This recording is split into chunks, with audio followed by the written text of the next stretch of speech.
અને ત્યાં તો રબાડાએ લઈ લીધી વૈભવ સૂર્યવંશીની વિકેટ અને આરઆરે આપણને ટાર્ગેટ આપ્યો છે 215 રનનો, તો જોયું હવે કમ્પ્લીટ થાય છે કે નહીં।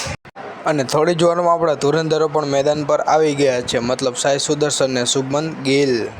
અને મેચ જોતો ત્યાં આપણા કસ્ટમર આવી ગયા હતા દવા લેવા માટે, તો આપણે લઈ લીધી એન્ટી એલર્જી ને આપી દીધી તેમને દવા। અને ફાઇનલી અહીંયા 28 બોલમાં બંને 53 રનની પાર્ટનરશિપ કરી નાખી છે। અને થોડી જ ઓવરમાં અહીંયા શુભમન ગિલે 50 રન કરી નાખ્યા છે। અને ત્યાં તો સાઈ સુદર્શનના પણ 50 રન થઈ ગયા છે અને થોડી જ વારમાં શુભમન ગિલે પણ 100 રન ઠપ કરી દીધા છે।